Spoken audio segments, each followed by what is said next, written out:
Les résistants, à l'honneur ce lundi 2 janvier 2023 dès 21h sur France 5 dans le documentaire La vie sauvage des monuments, sont ces animaux qui ont survécu à bien des bouleversements et ont trouvé refuge dans nos monuments. Alors, faut-il regarder ce programme qui leur fait la part belle? On vous dit tout.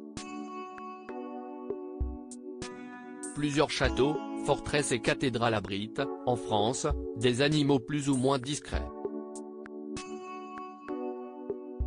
Ces monuments sont même parfois l'unique habitat de certaines espèces.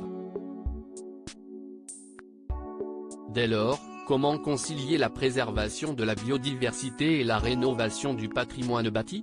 Si est-il la question à laquelle tente de répondre un passionnant documentaire, La vie sauvage des monuments, Les résistants, diffusé le 2 janvier 2023 à 21h sur France 5. De drôles d'oiseaux parfois, les choses se font naturellement. Ainsi, après l'incendie de Notre-Dame de Paris en 2019, que Jean-Jacques Hano a reconstitué dans son film Notre-Dame brûle, le couple de faucons-cresserelles qui y nichait a trouvé refuge à 500 mètres de là, sur les toits de la Sainte-Chapelle. Plus loin, en Lorraine, des cigognes ont fait l'objet de toutes les attentions des ornithologues.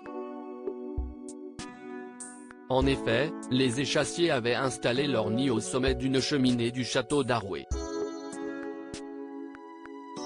Si la propriétaire de la demeure se dit enchantée, car une superstition prétend que cela porte bonheur, elle n'est pas moins préoccupée car la construction pourrait être endommagée sous leur poids. Et quand on sait qu'un nid de cigogne peut peser jusqu'à 400 kg, on comprend son inquiétude. Difficile de trouver le bon compromis, explique-t-elle face aux caméras. Le dernier refuge d'espèces menacées. La situation est plus délicate lorsque le monument est l'unique lieu de vie de certains animaux et que le moindre changement dans leur environnement peut s'avérer fatal. Si est-il le cas au château d'If, qui abrite un lézard de la famille des geckos, le philodactyle d'Europe. Ce minuscule reptile a trouvé refuge dans les anfractuosités de la forteresse.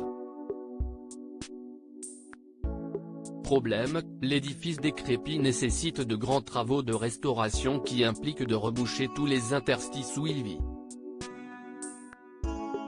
L'enjeu est de taille car cette espèce protégée pourrait disparaître définitivement de France.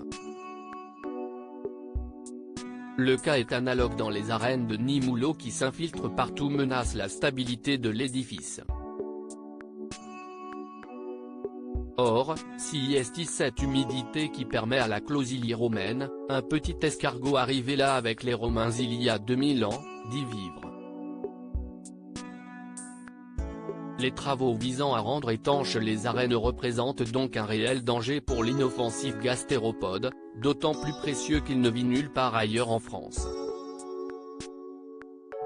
Heureusement, dans les deux cas, des amoureux des animaux mettent tout en œuvre pour préserver l'équilibre fragile entre la protection du vivant et la conservation du bâti. À lire aussi Le Royaume des fourmis, France 5, pourquoi il ne faut pas manquer cet incroyable documentaire animalier.